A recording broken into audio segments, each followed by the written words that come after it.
I wasn't expecting the room to quiet down so quickly. Thank you so much for your very quick attention. Good morning. My name is Christina Kwok. I am a fellow at the Center for Universal Education here at the Brookings Institution. For those of you who are here for the first time, the Center for Universal Education works with over 50 countries around the world to ensure education systems, both formal and informal, are providing children, youth, and adults the skills they need for life and livelihood. And we do this by working on identifying and measuring a breadth of skills needed by people around for the 21st century and for the workforce of tomorrow, and also on how we can finance and scale such interventions so that millions around the world can learn. Our focus on girls cuts across all of our work at the center, and I would like to now formally welcome you all to the annual Girls Education Research and Policy Symposium. Each year at the symposium, we feature the research and policy recommendations of our current cohort of Echidna Global Scholars. The Echidna Global Scholars program is a visiting fellows program here at Brookings that is focused on not only generating new evidence in girls' education, but also building a global network of local girls' education leaders. We've hosted 28 scholars from 17 countries since 2012, and here's a little sneak peek of what you'll see today. There, but still some undecided races, including John Tester. Yeah, no We've got some election news. Sorry for that. The Republicans coming into this, I don't think they thought We'll start over again. 55, but The country is very concerned about this right now. Okay. I'll start it again.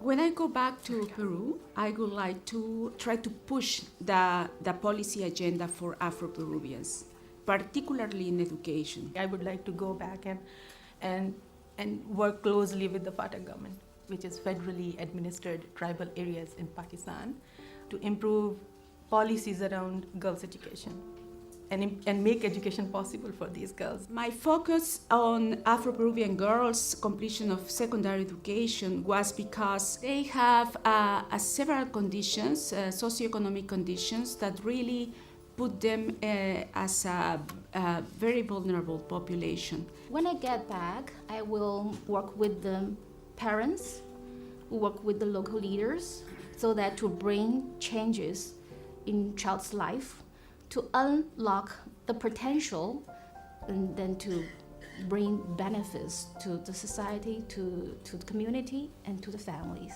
I still remember, I talked with them because all of them really inspired me. They're as intelligent, as shining as any other girl in Pakistan. So they'd also have the right to access education and find their own dreams and find their own ways in life. Through education, you get empowerment. You get to dream and you get to achieve things that you never have thought about. I was lucky to have one of my teachers that really believed in me. Every time he'll be like, how are you, can do this, you're amazing, you're great, you can achieve everything that you want. She gave me that courage. This is not everywhere, and not every girl gets to have this experience.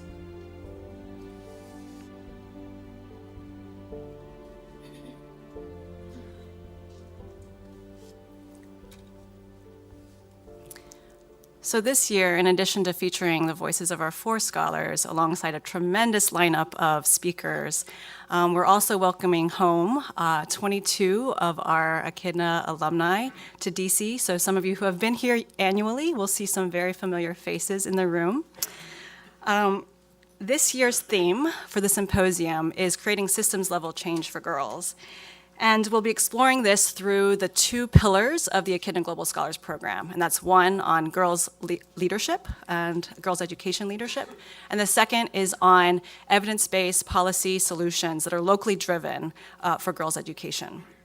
So we'll begin the day by examining the role that girls' education leadership has in creating and sustaining systems-level change at both the global and the local levels. We'll then spend the majority of the day taking a deep dive into the themes that have been generated by the research and policy recommendations of the 4 scholars that you heard from just now. And then we'll end the day coming back to the topic of leadership, and especially examining the specific set of skills that we think might help to enable local leaders to really effectively negotiate some of the long-lasting and sustainable change needed at the local levels. So now I'd like to begin our program by formally inviting our first speaker and guest to the stage with me. And we'll get started on our chat on global champions in girls' education. I'd like to invite Julia Guillard to the stage. Thanks.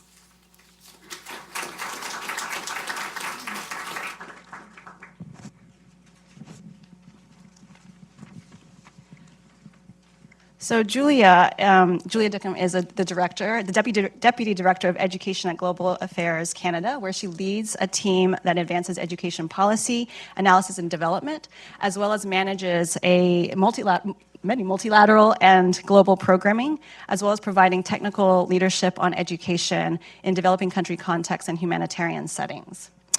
So thank you, Julia, for joining us today. The mic should be on. Those of us in the field of girls' education have found ourselves in a very unique global political moment. Lots of news around girls' education in our sphere in the last year, especially. We hear, I think just recently, the Duchess of Sussex, Meghan Markle, made a speech on girls' education. Rihanna has been in the scene. And we've also seen some political leaders really making commitments to girls' education. And one of the most prominent moments and demonstrations of Canada's commitment has been its role in shepherding the Charlevoix Declaration. Can you tell us a little bit about what that is and the process of mobilizing so many different governments to get behind the initiative? Sure. Can you hear me? Okay, good. It says push, so I'm not sure. So the Group of Seven, or the G7 as they're known, is a group of 7 of the wealthiest nations or governments in the world, and they meet annually, largely to discuss economic issues, but they also tend to discuss a whole range of issues, sometimes development, education, employment issues, as well as international development issues. In 2002, Canada was president, and that was one of the first times we came away with a declaration and a commitment to education, and a commitment to fund the Education for All Fast Track initiative, which is now known as the Global Partnership for Education. So that gives an example of the power and the impact that a G7 commitment can have. So this year, Canada was president again, and in making decisions around what themes we wanted to highlight, our Prime Minister, of course, wanted to highlight his leadership and his belief in the importance of the empowerment of women and girls and gender equality in Canada and around the world, and lend his moment as president to leadership in that area. So that was one of the key themes of our G7 presidency this year. And within that theme, various actors, including the Gender Equality Advisory Council, which was a council we struck for this particular presidency, and it's the first time and a council of sort of experts or advisors on a specific theme has been nominated, and it has had they've produced a report, they've had discussions with the G7 leaders, as well as many of the ministers who had ministerial meetings in the lead up to the Leaders Summit. And one of the things they highlighted in their report was education. But we also had a lot of civil society representatives and advocacy representatives in Canada working with global advocates to ask the G7 leaders to discuss girls' education in conflict and crisis. And so this ultimately resulted in the G7 Charlevoix Declaration on quality education for girls and women in developing countries, but its key focus is on conflict and crisis. So I think for many in the girls' education space, it wasn't a terrible surprise that Canada would take on this leadership. I think in the last year, with the foreign assistance policy, the feminist foreign assistance policy, Canada really demonstrated its role and its embrace in sort of this feminist movement at a global scale, global political scale. So why, from your perspective, why was it important for the government to formally embrace that language, and what led to that decision? So despite how many people might see it, especially here in North America, we're not the first government to have a feminist policy. The first was actually Sweden. They have a feminist foreign policy, and they still do. And we have a feminist international assistance policy. And we've certainly had some conversations with them about how and what it's resulted in for them. But for Canada, it is a natural sort of part of our attempt, I think, to support the Prime Minister in his leadership on the empowerment of women and girls. We have, as you pointed out, a long history in supporting education and in supporting girls' education. A long history in the field of gender equality as well, and so it helps to bring it all together. Do you think that that embrace has impacted the movement in any positive or negative ways specifically? I'm thinking, have you seen more support or resistance because of that embracing of feminism? I think particular actors might think that it is a particular sort of Western feminism or whatnot. Have you seen any sort of positive or negative reactions to that? Being responsible for our global policy, most of the people I speak to are at the global level, so I'm not as hooked into, although I have been to Senegal several times this year, but I'm not that hooked into what's happening in the global south myself directly. So I tend to mostly have people running up to me telling me how great it is, regardless of whether they're from the global south or not. But I think it's inevitable that as women and as feminists ourselves, I think, we've all seen for the last 40 years that when feminism is at the front, we always have some men who are going to say there's going to be a bit of a backlash there, and even backlash from women from certain corners who think that it's not helpful to label it that way because of the backlash that we will see. But I personally am not hearing it. I think it's mostly been received very positively, especially by women. But I think that the issue of engaging men and boys in this and how we do that is very important. Canada's leadership is leadership on this issue given to us or led by a man, our Prime Minister. And so he's had some really interesting speaking moments on this, especially at Davos at the World Economic Forum over the last couple of years. And I really think that that leadership that he brings in getting other powerful men to speak about the gender equality and the empowerment of women and girls is extremely important, because we can't do it alone. And in order to achieve equality, we have to bring men along with us, to believe with us, and to not see it as a threat. So that's I think that's one thing that is really important in it and really exciting. But it's going to take a long time, and we need more men to bring it along with us. So here at Brookings, we've been having a conversation since yesterday.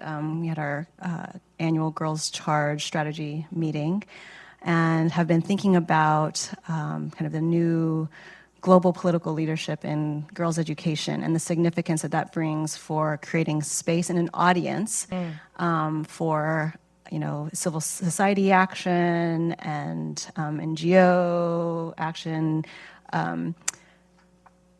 Just recently at UNGA, I think maybe it's November, so a month and a half ago, during the United Nations General Assembly, Prime Minister Trudeau convened a high-level meeting with the French President, Emmanuel Macron, with the UK Prime Minister, Theresa May, and other global leaders like the Norwegian Prime Minister, Erna Solberg, and I think Dutch and Danish leadership as well. And they really kind of made much more visible their formal commitments to girls' education. So from your perspective, what is that significance of having high-level political leadership for girls' education? And what do you see as being the potential space for more system-wide change? Yeah. So when Christina called, and I had a conversation a little while ago, a couple weeks ago actually, on me coming to do this, I had a sudden, past memory that I wanted to share about this. About 11 years ago, when I first joined what was called CEDA, or Canadian International Development Agency at the time, I came to Washington on one of my very first trips here in that role. And it was for a meeting with the Center for Universal Education, which at the time was next door, and was led by Gene Sperling. Actually, I didn't know who he was, but anyway, so it was led by Gene Sperling, and at the coffee break, he had just met me, and he said to me, "You know what your sector really needs?"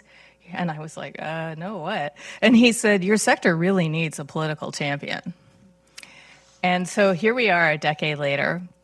We have Julia Guillard, a former prime minister, as the chair of the GPE. We have Gordon Brown, another former prime minister, as the UN Special Envoy of Education and the chair of the Education Commission, a commission which is backed with former presidents and prime ministers and ministers from the Global South and North.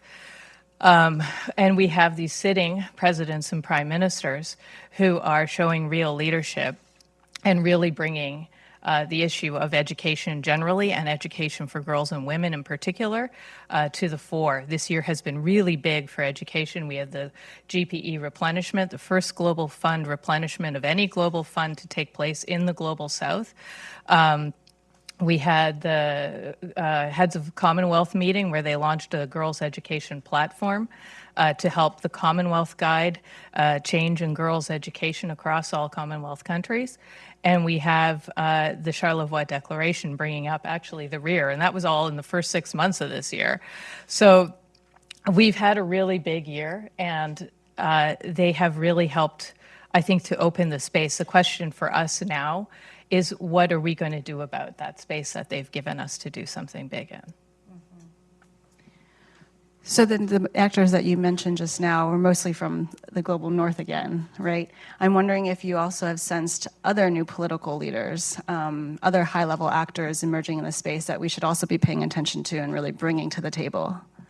So I think that's absolutely correct, and I am a big proponent in my work every day that we don't do international assistance for the sake of the global north. We're doing it to empower the global south to develop and grow and develop themselves and grow their own leadership. Of those three big events this year, the GPE's replenishment in Dakar was a really significant moment because it was co-hosted by President Macron and President Macky Sall from Senegal. And he personally went out and made sure that a long list of African leaders came and made commitments. And also he committed to actually donate some money to the GPE, which is the first time a Global South leader has done that. And he continues to show leadership on that issue. And I hope that he will continue going forward. But we also need to have more presidents, prime ministers, and ministers from the Global South making it. Maybe it's us on the global north need to open that space on our stage to them, the way that bringing the GPE replenishment to Senegal did that. But we definitely need to do that because it's everybody's education. It's not just Canadian or American children's education. It's Pakistani, it's Peruvian, it's Chinese. Education is supposed to be for everybody. So we need to make sure that we're engaging everybody and that we have those leaders there. There's a big challenge in the financing of education, especially domestic financing in developing countries. We're not going to be able to move that issue without bringing the leaders of those countries to the table and putting them in leadership positions where they're seen to shine on the international stage as well. So again, thinking along the lines of these political leaders, on the one hand, having so many political leaders in this space is really great because it draws attention, it raises global awareness, kind of mass awareness among all the way down to local levels in terms of why we should be paying attention to girls' education. It hopefully draws new financial resources to girls' education. But then on the flip side, these commitments might be anchored in political personalities, right? As we've seen in the US recently. I think the Obama administration's progress made in girls' education was quickly reversed about 4 months after the new administration took over. So very much tied to the political personality. What are your thoughts on how such global leadership, including Canada, how should such global leadership work to ensure sustainable and transformative systems-wide change that affects girls' lives? How can we really ensure that it's on the books for a long time and not just... She doesn't lack for easy questions, does she? I think this is really something that is difficult to answer. The North America and Europe, which basically with Australia and a few other countries makes up the global North, have a significant amount of democracy. So we have elections. You guys had one last night or yesterday, and elections result in political change that in a democratic country are supposed to represent the will of the people. And so my first 2 degrees were in political science, so just roll with me here. I think change is good and change has to happen. But on the other hand, it does. We live more in a world in the last 15, 20 years where continuity in policy, especially in foreign policy and development policy issues, is not happening as much. Canada's leadership on health is a good example where we've had political change and we continue to show that leadership. So about 10 years ago, we started to be a leader for maternal newborn child health. And it was a political decision. But when the government changed in 2015, Prime Minister Trudeau's government felt that we needed to continue with that leadership. And so we continue, and we hosted the replenishment of GFATM, the Global Fund for AIDS, TB, and Malaria, in Canada under Prime Minister Trudeau's leadership, as an example of continuity in our health policy. In education, we like the rest of the education sector, we haven't had significant political championing of education for a long time. But we've continued. We've seen people, senior public servants. We continue to fund the sector. We continue to talk about it. We continue to come to forums. We continue to fund research. All during those lean years where education was not on our political leaders' desks. And I think that is extremely important, and you need to always find those champions and do that. The political champions who are voted out and carry on are extremely important, though, to our sector because they're taking important positions and jobs and bringing their networks and bringing their knowledge and know-how of how the political world works to advance education. And I think they've played a very significant role in the last 5 or 6 years and will probably continue to, I hope. So, that's made a big difference into the education sector and what we see in it. So I think definitely we can see more political leadership and we can, have more happening in the area. Hopefully this won't be too hard. But we've been talking about sort of the horizontal leadership at the high level, political level, state level, or whatnot. Maybe we can switch to talking a little bit more about vertical leadership and vertical partnerships between bilaterals and local actors.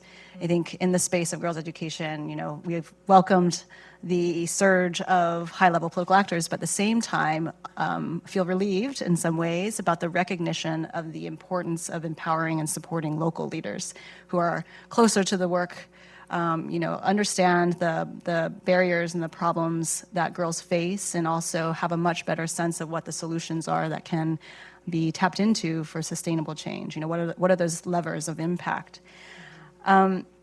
And I think one example of this is about a month ago. I think maybe you're referencing this in terms of when administrations leave. Former First Lady Michelle Obama launched the Global Girls Alliance, something that Brookings happily took part of in terms of helping to research and design. But at the core of this initiative was an attempt to sort of flip, and I draw this from my director's words, to flip sort of the locus of attention and locus of action from sort of the global level to youth, community-led leadership, local champions, that really creates a space for civic action and investment by everyday citizens in advancing and promoting girls' education globally. So how do you see global actors like Canada interfacing with local grassroots leaders in girls' education? What's Canada doing to empower and support local leaders? I think there's a history of it, and then there's also sort of now, what are you all doing? So I think when we talk about local leadership in education, I think we have to talk much more, not just about political leadership. Educational change happens every day at the school, so teachers are leaders, school heads or principals of schools are leaders. The just inspectors from the ministry might be leaders. Teacher trainers are leaders. Academics are leaders. Everybody who works in the education system is a leader. It's part and parcel of being an educationist, I think. You have to be willing to stand up in front of a room of people. So that's the basic definition of a teacher, I think. So it requires all of those groups and all of those individuals to be on their game every day and to be showing that leadership and not being afraid to step in and be the change. I think at the local level, we see Canada supports a lot of community-based education in countries where it's difficult for girls to make it into a regular school for cultural reasons or economic reasons. And I think that is something that we do that makes a very big difference to their lives, especially in places like Afghanistan, where they're also facing war and conflict, and going to school on a regular basis can be a big challenge. I think that we also support a lot of policy dialogue in some of the key countries where we work bilaterally. We don't shy away from having discussions with ministers and ministers, and what is continuing to work for us as we continue to improve our own education systems, about how we can partner together in technical areas. And facilitate those partnerships. But we are seeing more and more in developing countries. People are taking much more responsibility for the education systems. We see parents, asking questions more. We see them coming to the school more. These are things that in many countries where there is a lack of freedom and perhaps parents who are not themselves educated feeling like they can't go and talk to the teacher because the teacher will think they're stupid because they never went to school. You see parents standing up more and not being as afraid when you have a good community-based education system in place. So I think that those are some of the leadership things that are at the very grassroots that need to happen. And then, of course, I already talked a little bit about political change and leadership. We do need to, and the citizens really of all countries in the world need to do whatever they can to hold their leaders to account, even where they're living in countries where there's not a lot of democracy or peace. There are still people there trying to make sure children get into school. and stay there, girls and boys. And I think that we need to not be afraid to raise our voices and to encourage people through the programming that our governments do and that we do to raise their voices when they need to. So in some of the research that we did behind the Global Girls Alliance, we consulted with, I think, 150 girls' education leaders from around the world to try to get a sense of what do they want and need in order to do their work more effectively. And that kind of keyed us into a lot of the sort of hard skills in terms of organizational capacity building and technical assistance and that sort of thing. But another key piece was access to funding. And in our conversation earlier, you mentioned in the past Canada has, really intentionally invested in organizations on the ground that are led by women to really help lift up some of the work that they're doing. Can you talk a little bit about that and sort of the importance of really targeting some of that investment to empower the champions who are really championing the issues that we care about? Sure. Under the Feminist International Assistance Policy, one of the things we are funding is a program we call Women's Voice in Leadership, and it funds grassroots women's organizations to advocate for change in their countries. So it provides small grants. So Canada, like many donors over the last 10 to 15 years since 2009 and the Paris Declaration on Aid Effectiveness, have moved to funding governments and trying to fund systemic change by funding the systems themselves. But we've always continued actually to have a small fund, which we call the Canada Fund for Local Initiatives. The Canada Fund focuses on small grants to organizations that do things in alignment with our key policy priority areas. I had the chance when I was posted to West Bank Gaza to manage that for Canada some years ago, and it was very impressive what $50,000 can do to rehabilitate a long-term care facility for disabled children, or to help a single school get a bus so that they can bring girls in from remote parts of the where they otherwise wouldn't be able to go to school at all. It's pretty impressive, and we've been doing that for more than 20 years. But now we have this opportunity with Women's Voice in Leadership to target small funds to grassroots women's organizations so that they can better advocate for change in their countries. So maybe before we go, one more question for you. What do you think is the top priority for global political leadership in girls' education in order for us to really move forward on the SDG 4 and SDG 5 in the next few years? So for us, because I don't think there are any politicians here today, are there? I don't know. Anyway, I'm just going to assume there aren't. And I apologize if you're right. For us, for the people in this room, and for anybody who might be watching this, who's not a key global leader, I would say, the key global leaders are giving us a space by championing education, and in particular girls' education, and getting the word out there and saying they want to show leadership. But we're the doers. And so they've given us the opportunity. We need to seize the moment and do and make that change happen, so that not just so that our political leaders can speak about the results that have been achieved for girls, but so that because we're the ones who really want to see the change. Right? We've been asking for this for years and years and years and years, and we've got this moment right now. And I think we need to take that word and turn it into action, because that's what the people in this room are, mostly action people, right? So let's make that action happen.